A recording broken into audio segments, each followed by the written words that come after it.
오늘은 뇌출혈에 대해서 살펴보도록 하겠습니다. 먼저 어떤 증상이 있는지 살펴보시죠. 뇌에 출혈이 발생하니까 당연히 심한 두통이 동반되게 됩니다. 또한 어지러운 증상도 발생할 수 있고요.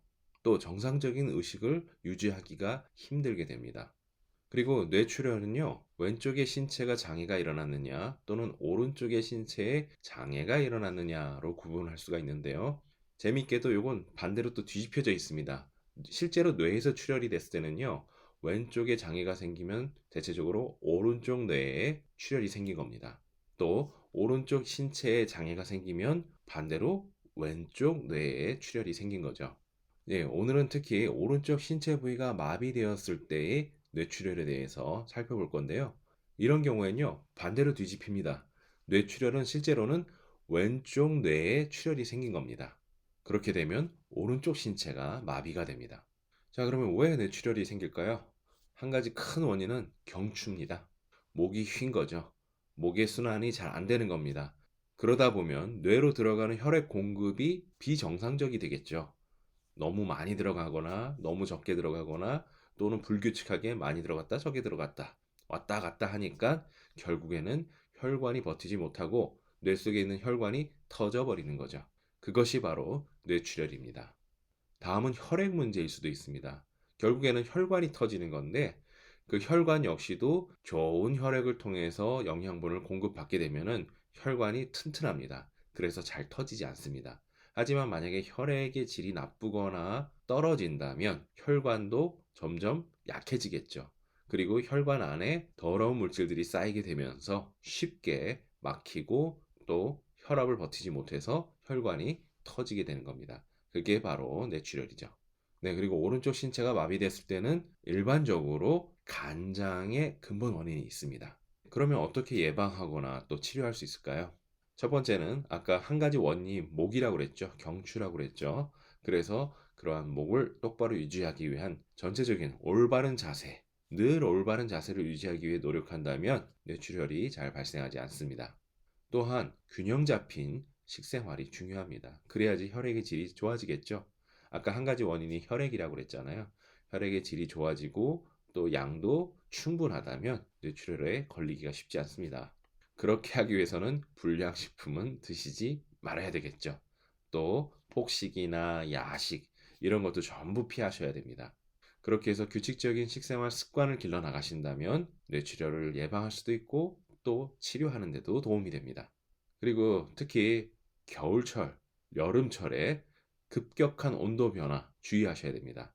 실내와 실외가 너무 온도 차이가 크게 벌어지면요. 쉽게 몸에 스트레스를 주고요.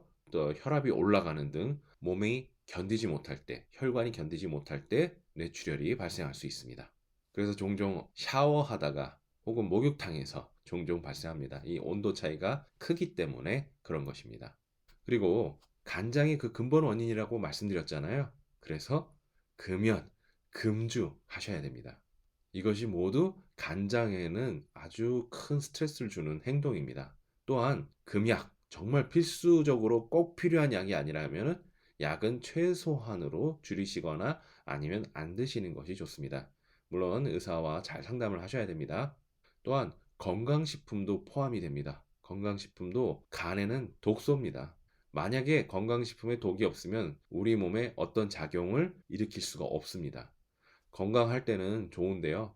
간이 망가진 상태에서는 이런 것이 오히려 더 병을 악화시킬 수 있습니다. 그리고 간을 회복시키는 좋은 방법은 충분한 수면입니다. 주무실 수 있는 만큼 충분히 주무시고 저녁에는 반드시 주무시는 게 좋습니다. 더 쉬운 말로는요. 해가 떨어지면 주무시고 해가 뜨면 일어나시는 것이 제일 건강한 생활 습관입니다. 그리고 매일 적당한 운동을 해주시는 것이 좋습니다. 근육과 간은 서로 연결이 되어 있습니다. 그래서 적당한 운동을 해서 근육을 단련시켜주면 간도 강화가 됩니다. 간도 건강해집니다. 자, 그러면 이미 뇌출혈의 전조 증상이나 뇌출혈이 생겼습니다. 어떻게 하는 것이 제일 좋을까요? 가장 빠른 방법은 사열입니다. 위급한 상황, 응급 상황이기 때문에 사열이 최고의 효과가 있습니다. 119를 부르고 병원에 가시더라도 사열은 먼저 하고 가셔야 됩니다. 그래야 최악의 상황을 면할 수 있습니다. 또는 119를 타고 가는 도중에 아마 집에 가도 될 것 같은데? 라는 이러한 생각이 드실 수도 있습니다. 그만큼 사열이 중요합니다. 사열하는 방법은 27강, 67강에서 이미 자세히 설명드렸습니다. 잘 기억이 안 나신다면 다시 한번 복습해 보시기 바랍니다. 다음은 지압으로 치료하는 방법입니다. 먼저 힐링 간장 수혈을 지금부터는 침뜸을 이용해서 본격적으로 어떻게 치료할 수 있는지 그 방법에 대해서 살펴보도록 하겠습니다. 계속해서 이어지는 강의를 듣고 싶으시면 위에 있는 QR코드를 핸드폰으로 찍어 보시기 바랍니다. 그러면 어떻게 계속 보실 수 있는지 안내를 보실 수 있습니다. 또는 아래에 있는 카톡으로 연락해 주시기 바랍니다. 그러면 관련된 안내장을 보내드리도록 하겠습니다.